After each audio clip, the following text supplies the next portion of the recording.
recapping the lame of the century, and it's a little harsh. It was okay. It was a fine game. And taking a look ahead to the waiver wire right now on Fantasy Football Today in 5. Filling in for Chris Towers, I'm Adam Aizer. Jamie Eisenberg is hanging out with me. Appreciate that.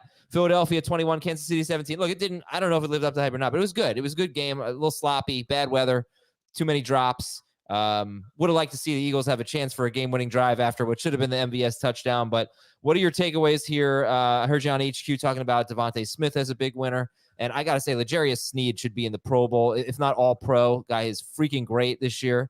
But anyway, your big fantasy takeaways from this game?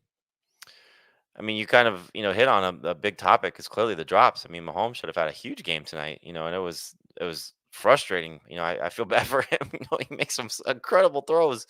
The throw to MVS to win the game, it's right in the hands, and he drops it. And then, Justin Watson, I mean, we'll talk about him for the waiver wire column tomorrow for sure, waiver wire show. But my God, I mean, he could have had a monster game. He had a solid one, especially how many targets they gave him. But yeah, I mean, even Kelsey getting drops and the fumble, like I Mahomes got to be pulling his hair out right now. And same thing with Andy Reid. Like, what do you do? And so Pacheco, I thought ran well. DeAndre Swift obviously had a great game. You mentioned DeAndre Swift. It was, I don't want to say somewhat fluky, but the first game without Goddard, 15 PPR points. This is kind of what he did last year. Was he had a big stretch of games when Goddard went down, and so you could point to that. I think there's a huge bounce back game coming for AJ Brown. So if your trade deadline hasn't passed yet and somebody's frustrated, maybe you can try and get him cheap. But yeah, Chiefs lost that game. They really did. They had that game won in hand. It felt like they were just dominating everything when they were up 17-7, and they just couldn't get any more points on the board. And so here we are. All right. Honestly, I'd love to talk about the game more, but from a fantasy perspective, I think it kind of is what it is. And you know who you're starting every week, and you know who you're sitting, and maybe Rashee Rice on this team is one of the only question marks, and on these two teams. But so we'll talk about that some other time. Let's take a look at the waiver wire here, and I think you got to start with Charbonnet. I know he's going to be rostered in a lot of CBS leagues, but he's going to be available in a lot of our listeners' leagues, whether they're playing in a 10-team league or on another platform. And the question is, how gung-ho are you for Zach Charbonnet when he has such a murderer's row of a schedule coming up? Well, I mean, look, we don't have any buys in week 12. We don't know how long Walker's going to be out. Pete Carroll was sort of vague when he answered it, and typically when Carroll is vague, it's not good. Um, so he did say that he's not a candidate for IR in terms of Walker, so that's good. For Walker's perspective, obviously you don't want to go too heavy, depending on what your situation is from a fab perspective on Charbonnet. But that being said, he's going to do some things differently than Walker does, which is be involved in the passing game. So where they're probably chasing points, where they're probably going to be throwing to their backs. And Geno Smith has done that a little bit more this year. I think he's a flex, so kind of where you've been viewing, I'll put this category running backs out there to varying degrees, the last couple of weeks. So like Jerome Ford and Jalen Warren, Najee Harris, Gus Edwards, that group of guys. Obviously, they do different things, but that's kind of where I think he'll live. At least that's where I have him ranked this week, in the late 20s. I would prefer him over AJ Dillon, who's another guy that's going to be available in some leagues as well. Just looking at his matchup for this week, also, just I think Charbonnet is a little bit better. So they're kind of similar, but yes, you should make sure Charbonnet is not on your waiver wire and absolutely go pick him up.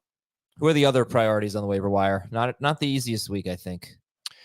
Well, you have a lot of people trying to replace two big spots, quarterback and tight end. So I think the first one for me would be Gardner Minshew if you're looking for quarterback, because he's playing Tampa Bay and he's given you some good moments this season, clearly. And so I think that's a great matchup that he should be able to have some success, especially if the Bucs offense shows up and we get a potential shootout. They're going to run the ball with Jonathan Taylor, and he's clearly been mistake prone. But of the guys available, I think he's my favorite one. The situation in New Orleans is worth monitoring because Derek Carr may or may not play. If he does, he's right up there with Gardner Minshew from a streaming perspective.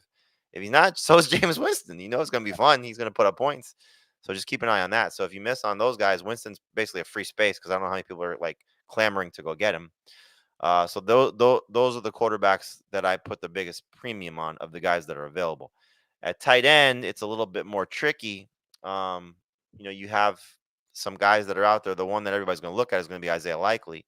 And so again, I don't know if he's going to become what we thought he was if Mark Andrews is going to miss time, but still that's a void that they have to fill. So A lot of receivers that are available: Jaden Reed, Demario Douglas, Odell Beckham. Those are my top 3 right now. I'm going through it right after the show's over, so you'll hear maybe a little different list on Tuesday's show. But those are the 3 that I have the biggest priority on. I think Beckham's my number 1 non-Charbonnet priority this week. Okay. I really like what I'm seeing from him. He's got a ton of end zone targets. Not a ton, but he's got the most, either the most green zone or the most end zone targets on the team. And second on the team, and the leader in red zone targets is Mark Andrews. So that's the biggest void they have to fill. And Zay Flowers has 1 end zone target this year. So I might be looking a little bit too much into this, but this is a guy that I think Lamar Jackson might be trusting in the most important part of the field. And we're just seeing explosive plays from Odell Beckham. Him taking a slant to the house a couple of weeks ago, him catching the deep ball on Thursday. We're starting to see him, look like, I haven't seen him look like that in a long time. I don't think he looked like that with the Rams. So he did. Super Bowl for sure. Maybe, but he barely played, in the Super Bowl. But he had his few and far between moments. Like, he caught some touchdowns with the Rams. But fine, it doesn't matter how long it's been. But yeah, I'm into that, and I just think Jordan Love spreads the ball around so much. It's a little unpredictable with the Packers. It's hard to buy into any Packers wide receiver. I'm not saying don't pick up Jaden Reed. I'm just saying that's why I'm going Beckham. Jonnu Smith is a tight end that I'll be looking at with Ritter back. He had a pretty solid role and was better. Honestly, he was better than Pitts. He was better than Pitts with Ritter under center. So I know, hopefully you don't have to go that route. Hopefully you have a tight end. Well, I mean, look, the Mark Andrews manager is stuck a little bit. The Joe Burrow manager might be stuck a little bit, so that's why we're talking about Gardner Minshew and Odell Beckham and, Jonnu Smith and Isaiah Likely. It's that time of season. It might be a lot of desperate. I tweeted this out. I know we're running long, but the players who were injured in week 11, think about this fantasy team: Joe Burrow at quarterback, Aaron Jones, Ken Walker, Devon Achane, Deontay Foreman, pick 2 running backs in the flex.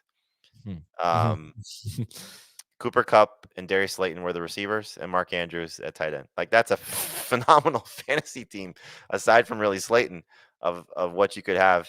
Oh, and the IDP player. Some people just do one IDP, Joey Bosa. So all the players who left in week 11 and didn't return, it's just incredible what we're dealing with. Yeah, it was a really, really rough week. All right, everybody. Thanks for tuning in. We'll talk to you tomorrow on Fantasy Football Today in 5.